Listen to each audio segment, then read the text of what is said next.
कि नारी के मुख से अगर एक बार निकल जाए कि मेरी जिंदगी तुमसे विवाह कर कर बेकार हो गई, उस समय नारी का साथित्व समाप्त हो जाता है। इसलिए माताओं, आपसे निवेदन है, जिंदगी में सारी लड़ाई लड़ना, सब कुछ बोलना, पर अपने पति से यह मत कहना कि तुमसे विवाह कर कर मेरी जिंदगी बेकार हो गई। क्योंकि विवाह तुमने किया है पर भाग्य उसने लिखा है।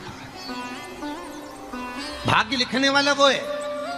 और आपसे फिर निवेदन करूंगा, राम मंदिर जाओ, कृष्ण मंदिर जाओ, शिव मंदिर जाओ, भवानी के मंदिर जाओ, तुम्हारे 33 कोटि देवताओं के मंदिर चले जाओ, गणेश जी के मंदिर जाओ, तुम्हारी मर्जी पड़े उस देवता के मंदिर जाना, कोई तुम्हारा भाग्य नहीं बदल सकता। जो तुम्हारी किस्मत में लिखा है वो तुमको भोगना पड़ेगा। तो बदलेगा कौन? तो उसका भी प्रमाण हमारे यहाँ शिव महापुराण कहती है। एक पारो नाम की विधवा, क्या नाम है उसका? नाम पारो। विधवा है, पति नहीं है, एक बेटा है। और विधवा श्री शिवाय नमस्तुभ्यं, उसका श्री शिवाय पति मर गया, वो गर्भावस्था में बेटा रह गया और पति चले गए। पारो बड़ी दुखी थी, भगवान का भजन करती बहुत, घर में कुछ भी नहीं था। जो व्यापारी, जो धन था उसके पति का, वो सब लोग खा गए। जब जैसे व्यक्ति जब तक जीवित है तब तक संसार उसका है, जैसे ही वो गया उसका सारा धन भी उसके साथ चला गया। व्यापार धन रो पारो, आंखों से अश्रु बहता है, नैनों से जल बहता है, नैनों से बिंदु बहता है। और पारो की आंखों से जब आंसू बह रहा है, अश्रु निकल रहा है, जल बह रहा है, बेटे को जन्म दिया, उसने सोचा अपनी जिंदगी तो बेकार हो गई, पर बेटा जन्म लिया तो इसका नाम अच्छा रख दूं तो हो सकता है भाग्य आगे अच्छा हो। तो उसने उसका नाम भाग्य सिंह रख दिया। क्या नाम रखा? भाग्य सिंह। भाग्य अच्छा रहेगा इसका, तो हो सकता है कुछ अच्छा करेगा। पर बेटे की भी किस्मत इतनी प्रबल नहीं। माँ जगह जगह बर्तन मांझ कर, काम कर कर बच्चे का पालन कर ली, बच्चा थोड़ा बड़ा हुआ। माँ, मेरे सारे मित्र सेठ हैं, मेरा ही किस्मत, मेरा ही भाग्य ऐसा क्यों है? मेरी ही किस्मत ऐसी क्यों है? ऐसा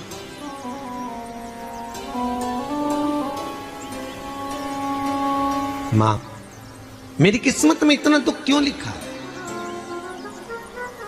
मां, भोजन तक हमको समय पर नहीं मिलता, हमारा भाग्य ऐसा क्यों है? मां, हमारी किस्मत ऐसी क्यों है? माँ कहती है, बेटा जो ललाट पर लिखा उसे कौन टाल सका। माँ बच्चों को समझाती है, माँ बच्चों को कहती है, नमस्तुभ्यं, धीरे समय निकलता है। नमस्तुभ्यं। एक बार बता माँ, तू कहती है कि सब भगवान ने लिखा है भाग्य में, तो भगवान का मिलेगा मुझे बता दे। माँ बोलती है, ऐसी कोई जगह नहीं जहाँ भगवान नहीं। वन में मिलेगा? हाँ मिलेगा। माँ का कहना मानकर भाग्य सिंह वन में चले गया और घने जंगल में भाग्य जब गया, भाग्य सिंह, और घने जंगल में जब पहुंच गया, ढूंढते ढूंढते ढूंढते ढूंढते ढूंढते तो भी भगवान, तो भगवान की छाया तक नहीं मिली। भगवान की छाया तक। आंखों में जल भर गया, बेहोश होकर गिर गया। शाम का समय था, विष्णु और लक्ष्मी निकल कर जा रहे थे। लक्ष्मी और विष्णु जाते जाते उसको देखकर रूप बदल के उसके पास गए। बेटा, आपका नाम क्या है? हमारा नाम भाग्य सिंह। कहाँ जा रहे हो? भगवान से मिलना है हमको। क्या काम है तुम्हें भगवान से? भगवान से पूछना है कि मेरी किस्मत ऐसी क्यों बनाई, मेरी किस्मत में गरीबी क्यों लिखी, मेरे भाग्य में इतना दुख क्यों लिखा। मुझे भगवान से पूछना है कि मेरी किस्मत ऐसी क्यों बनाई, मेरी किस्मत में इतना दुख क्यों लिखा, इतनी। तो भगवान बोले, ये तो देखो भाग्य भाग्य की बात है, सबके भाग्य में अलग अलग होता है। नहीं नहीं, मुझे भगवान से पूछना। तो हुआ क्या? मैं बहुत गरीब हूं, मैं बहुत दुखी हूं, भगवान से प्रार्थना है कि मुझे कुछ मेरी जिंदगी का अच्छा कार्य कर दीजिए। लक्ष्मी जी को दया आ गई, नारायण से बोले, प्रभु इसको कुछ दे दो, थोड़ा सा इसके ऊपर कृपा कर दो। नारायण बोले, इसके भाग्य में नहीं है लक्ष्मी, इसके भाग्य में नहीं है लक्ष्मी। लक्ष्मी मैं दे भी दूंगा तो इसकी किस्मत में नहीं है। लक्ष्मी कहती है, आपका काम देने का है, आप तो दो।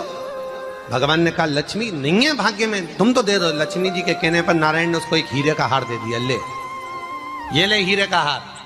वो प्रसन्न हो गया, हीरे का हार मिल गया। और हार लेकर वो चला और चलते चलते उसने सोचा मेरी मम्मी को दूंगा, मेरी माता को दूंगा, माँ बड़ी प्रसन्न हो जाएगी। हीरे का हार लेकर जा रहा था। हार ले जाते उसको रास्ते में इतने में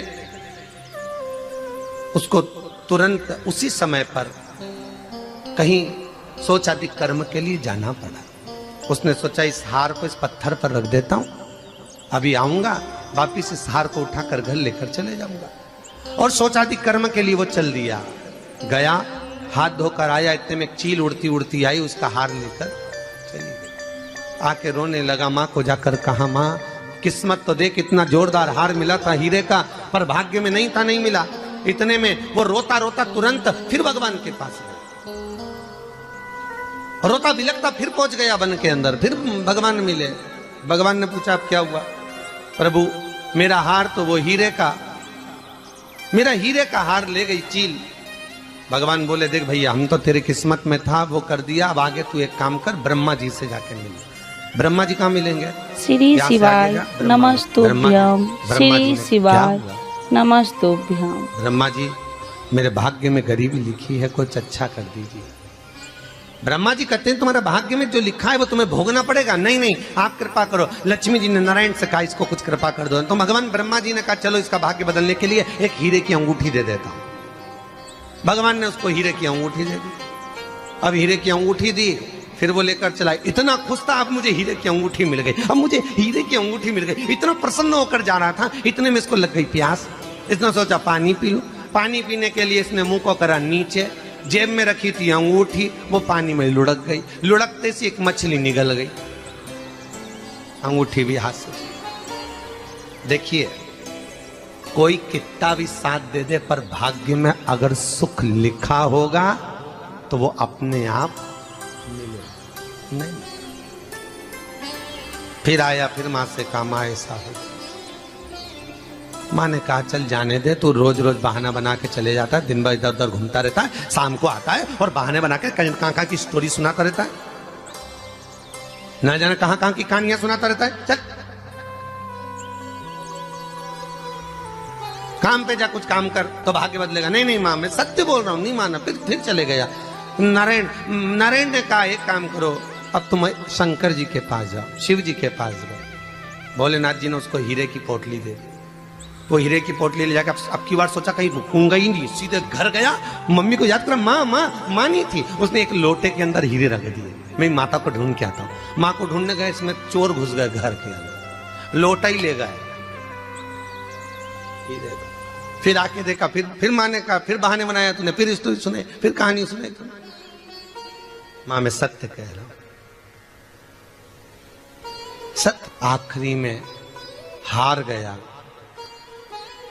फिर भगवान विष्णु और ब्रह्मा ने एक ही बात कही, तू शंकर के मंदिर की चौखट पर जा। वहां क्या करना पड़ेगा मुझे?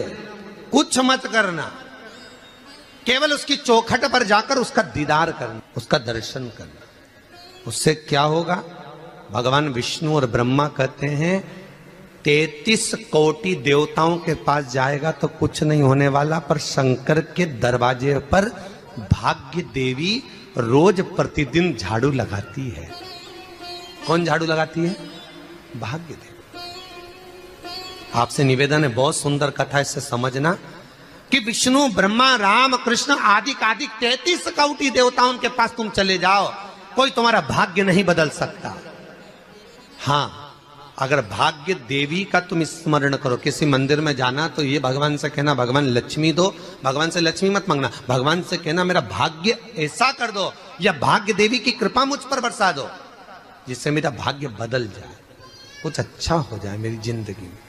तो जाके शंकर के मंदिर के बाहर खड़े हो, भाग्य देवी मां झाड़ू लगाती है, भाग्य देवी उनकी चौखट पर बैठी रहती है। तू जा, उससे क्या होगा?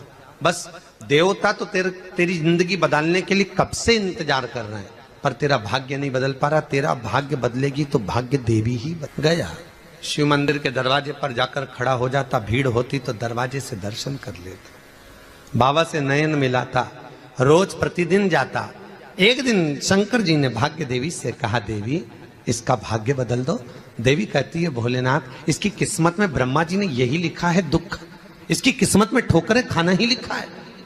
भाग्य देवी तुम मेरे दरवाजे की झाड़ू लगाती हो, आज इसके भाग्य की झाड़ू लगाइए। भाग्य देवी ने कहा भोलेनाथ आप कह रहे हो।